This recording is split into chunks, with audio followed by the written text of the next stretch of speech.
24শে জুলাই অভ্যুত্থানের সঙ্গে বিএনপি জড়িত ছিল। তখন খুব কষে বিএনপি ও ফ্যাসিস্ট বলে আওয়ামী লীগকে গালি দিয়েছে। বিএনপির দলীয় আদর্শ সেটাও মোটামুটি খিচুড়ি ধরনের। ভারত বাংলাদেশ সম্পর্কে আবার কি টানাপোড়েনের ইঙ্গিত দেখা যাচ্ছে? দেখা গিয়ে থাকলে সেটা কি ও কেন?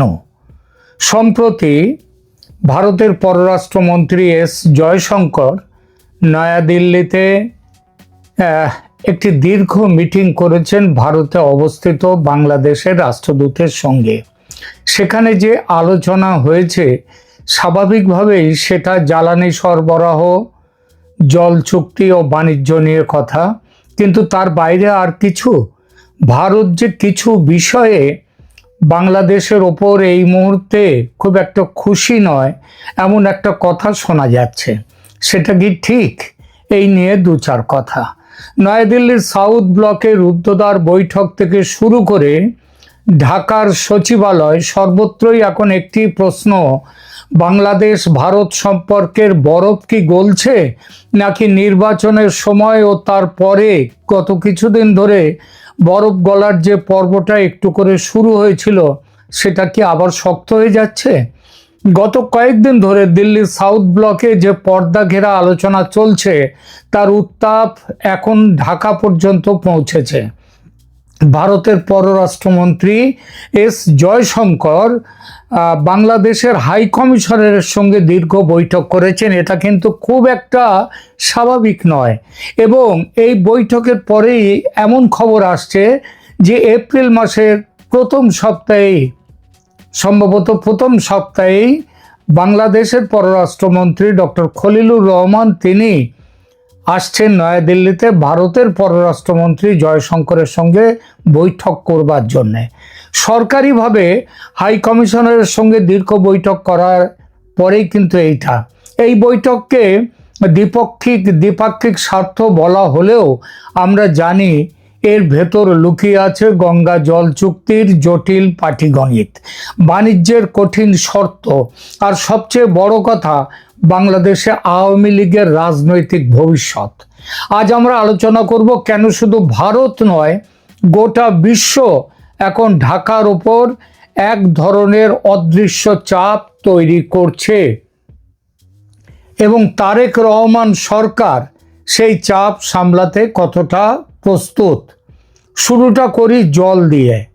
19শে ডিসেম্বর 2026 তারিখটা মনে রাখবেন, কারণ 30 বছর আগে শেখ হাসিনার সঙ্গে ভারতের স্বাক্ষরিত গঙ্গা জল চুক্তির মেয়াদ সেদিনই শেষ হচ্ছে।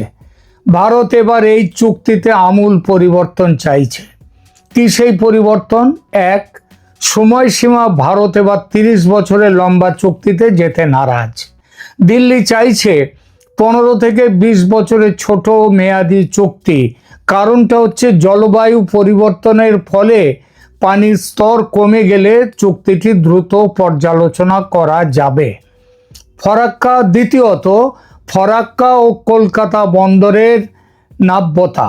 ভারত পরিষ্কার জানিয়ে দিয়েছে কলকাতা বন্দরের নাব্যতা রক্ষার জন্য তাদের গঙ্গার উপরের দিকে আরও জল প্রয়োজন। পশ্চিমবঙ্গের সেচ চাহিদাও আগের চেয়ে অনেক বেড়েছে। তৃতীয়ত, বাংলাদেশ আবার একটা পাল্টা চাল দিচ্ছে। তারা ঢাকা চাইছে একটি গ্যারান্টি ক্লজ, অর্থাৎ উজানে পানি যতই কমুক বাংলাদেশ যেন তার নির্দিষ্ট অংশটি পায়। এটা একটা বাংলাদেশ চাপ দিচ্ছে। ভারত এখন এই জল চুক্তিকে দর কষাকষির বড় হাতিয়ার বা লিভারেজ হিসেবে ব্যবহার করছে। সহজ কথায় দিল্লি যেন বলছে রাজনীতিতে আমাদের সাথে সম্পর্ক ভালো রাখলে জলের কলটা খোলা থাকবে, না হলে সে কলটা বন্ধ হয়ে যেতে পারে, কিংবা কলে ঠিক যথেষ্ট পরিমাণ জল নাও আসতে পারে। জলের পর আসা যাক বাণিজ্যে। আগামী নভেম্বর 2026-এ বাংলাদেশ স্বল্পোন্নত দেশ বা লো ডেভেলপড কান্ট্রি থেকে ওপরের স্তরে চলে যাবে। এর মানে হলো বা এটা পৃথিবীর বিভিন্ন দেশে বাংলাদেশ যে শুল্কের সুবিধা পায়, মানে শুল্ক মুক্ত সুবিধা পায় ইউরোপের দেশগুলোতেও, তাই এবং ভারতেও পায় সেই সুবিধাটা বন্ধ হয়ে যাবে। শুল্ক মুক্ত বাণিজ্যের সুবিধা বন্ধ হয়ে যাবে। এই বিপদ কাটাতে ভারত প্রস্তাব দিয়েছে সেপা, মানে কম্প্রিহেন্সিভ ইকোনমিক পার্টনারশিপ এগ্রিমেন্টের, ব্যাপক অর্থনৈতিক অংশীদারিত্বের একটা চুক্তিতে স্বাক্ষর করতে হবে ব্যাপকভাবে। এই ধরনের ব্যাপক চুক্তি কিন্তু আমেরিকার সাথে স্বাক্ষর করেছে বাংলাদেশ এই ইউনূস সরকারের আমলে, এবং সেই চুক্তিতে কিন্তু সায় ছিল তারেক রহমান সরকার, বিএনপির সরকার নয়, বিএনপির সায় ছিল, কারণ সরকার তো তখনও তৈরি হয়নি, জামাতেরও সায় ছিল।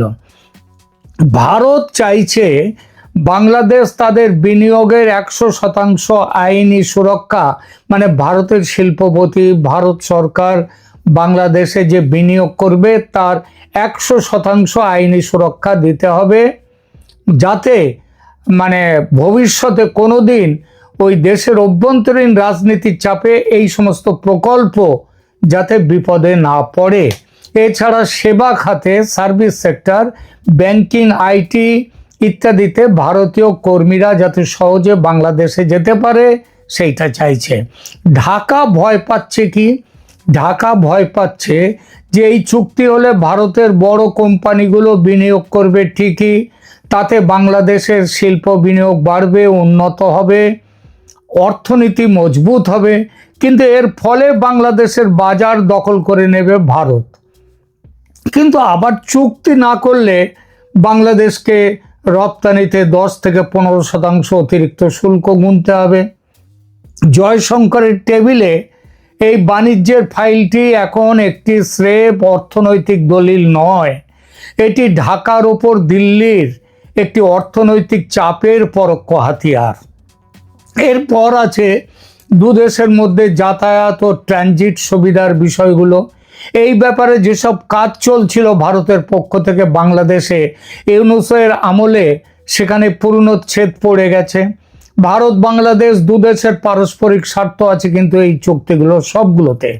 দু দেশই চায় প্রজেক্ট চালু করতে, কিন্তু ভারত চায় এই সব প্রজেক্টে বাড়তি সুরক্ষা ক্লজ, যাতে ভবিষ্যতে দেশের অভ্যন্তরীণ রাজনীতির চাপ এইসব প্রজেক্টে না পড়ে, কারণ দুদিন পরে আবার বাংলাদেশ থেকে দাবি উঠতে পারে ভারতের এই সব চুক্তি বাতিল করো, অথচ তখন একটা ভালো পরিমাণ টাকা যদি সেখানে বিনিয়োগ হয়ে যায় তখন ভারতেরও বিপদে পড়তে হয়। এবার আসি আসল রাজনৈতিক বোমাটিতে। সেটা কি? গত কয়েক মাসে শুধু দিল্লি নয়, ওয়াশিংটন, ব্রাসেলস, এমনকি জাতিসংঘ থেকেও বারবার একটি দাবি উচ্চারিত হচ্ছে, সেটা হচ্ছে ইনক্লুসিভ পলিটিক্যাল অ্যাটমসফিয়ার বা অন্তর্ভুক্তিমূলক রাজনীতি। সমস্ত গণতান্ত্রিক দলের অংশগ্রহণের মধ্য দিয়ে যে রাজনীতি দেশের, সেই রাজনীতি সেই রাজনীতিকে ফিরিয়ে আনতে হবে বাংলাদেশে। কেন বিশ্বজুড়ে এই দাবি? কারণটা হলো ধর্মীয় মৌলবাদ। বাংলাদেশে জামাত সহ মৌলবাদী রাজনীতির বাড়বাড়ন্ত হয়েছে গত 1.5-2 বছর ধরে। আন্তর্জাতিক বিশ্লেষকরা মনে করেন বাংলাদেশের মতো একটি গুরুত্বপূর্ণ রাষ্ট্রে যদি বড় কোনো রাজনৈতিক পক্ষকে, আওয়ামী লীগের মতো দলকে, আরো পরিষ্কারভাবে বলতে গেলে পুরোপুরি মাঠের বাইরে রাখা হয়, তবে সেখানে এক ধরনের রাজনৈতিক শূন্যতা বা ভ্যাকুয়াম তৈরি হয়। আর ইতিহাসে দেখা গেছে এই শূন্যতা পূরণ করে কট্টরপন্থী ধর্মীয় শক্তি। বিশ্বের শক্তিশালী দেশগুলো চায় না বাংলাদেশ কোনো আফগানিস্তান বা অন্য কোনো কট্টরপন্থী রাষ্ট্রে, ইরান, তাতে পরিণত হোক। তারা মনে করে আওয়ামী লীগের মতো একটি ধর্মনিরপেক্ষ, বাস্তবে খুব বেশি না হলেও অন্তত কাগজে কলমে দলকে রাজনীতিতে স্পেস দিলে মৌলবাদী শক্তির উত্থান ঠেকানো সম্ভব। অর্থাৎ দিল্লি এখানে একা নয়। আওয়ামী লীগের পুনর্বাসনের দাবি এখন একটি আন্তর্জাতিক প্রেসার পয়েন্ট হয়ে দাঁড়িয়েছে। দেশের ভেতর ও বাইরের চাপ তারেক রহমানের সরকারের শিরোপীড়ার কারণ হয়ে উঠেছে এই বিশেষ বিষয়টি নিয়ে। যেমন কিছু সেখানে মুক্তিযুদ্ধের পক্ষেও আছে, বিপক্ষেও আছে, তাতে ধর্মীয় দল ধর্মীয় ভাবনা যুক্ত আছে, আবার ধর্মীয় ভাবনা বিমুক্তও আছে ইত্যাদি। তো এর মধ্যে জামায়াতি যে অংশ আছে, অর্থাৎ ওই ধার্মিক দল, ধর্মীয় দল, তারা কিন্তু কম শক্তিশালী নয়। বিএনপির ভেতরের যে গোষ্ঠী, তারা আওয়ামী লীগের পুনর্বাসন হোক চায় না, আবার জাতীয়তাবাদী অংশ চায় জামাতি আদর্শের প্রসার রুখতে আওয়ামী লীগের রাজনীতিতে ফিরতে দেয়া উচিত। তারেক রহমান কোন পথে যাবেন? কোন পথে যাবেন? তারেক রহমান সরকার কি পর্দার আড়ালে কোনো বড় খেলা খেলছে? বর্তমানে দেশে আওয়ামী লীগের শীর্ষ নেতাদের বিচার বা দলকে নিষিদ্ধ করার জন্য যে ইন্টারন্যাশনাল ক্রাইম ট্রাইব্যুনাল অধ্যাদেশ বা অন্যান্য আইনি ব্যবস্থা আছে, সেগুলো কিন্তু এখনো সংসদে পাস হয়নি।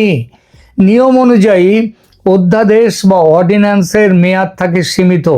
সংসদের প্রথম অধিবেশনের প্রথম দিন থেকে 30 দিনের মধ্যে পাস করাতে হবে, নইলে সেগুলো সেগুলো এমনিতেই মৃত্যু ঘটবে।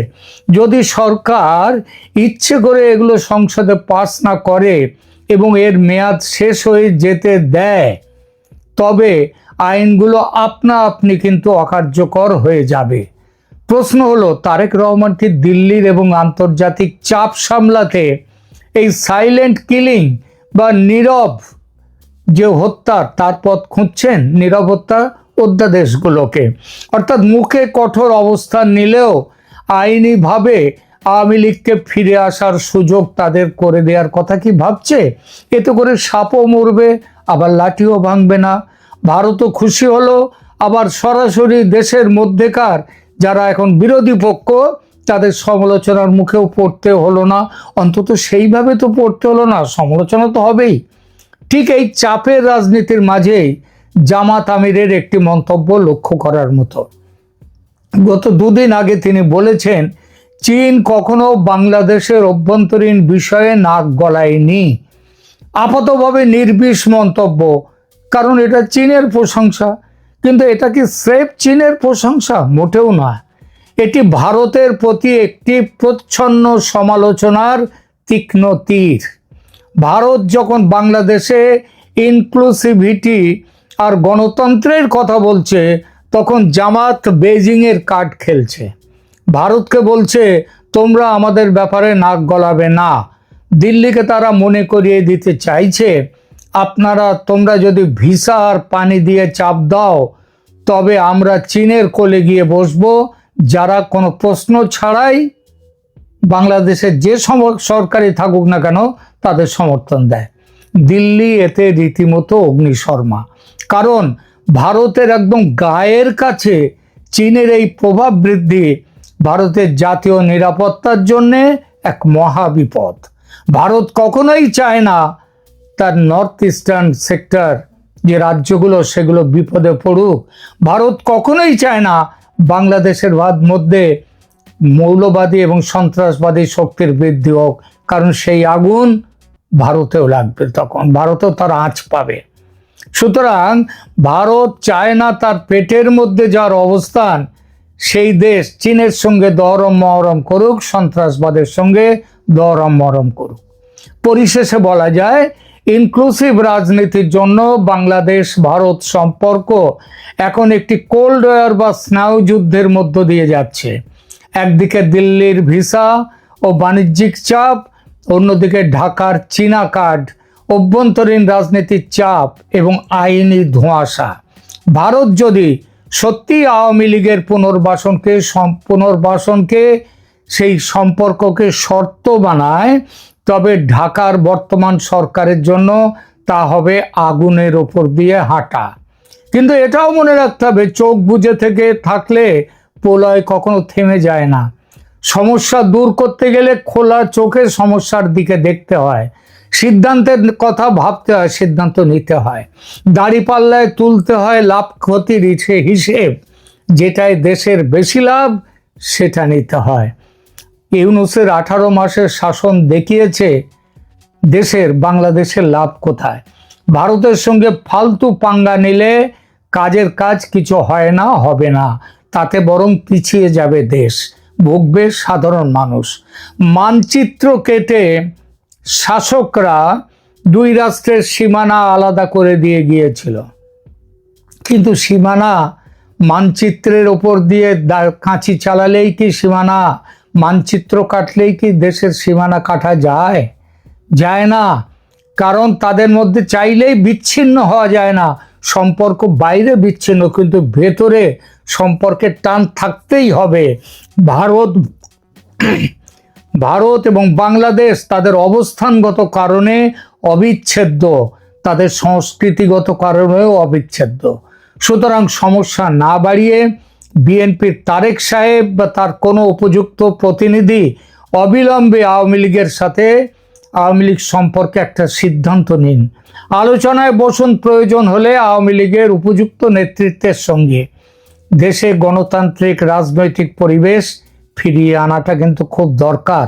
আর সেটা হলে ভারতের সঙ্গেও আর কোনো সমস্যা থাকবে না।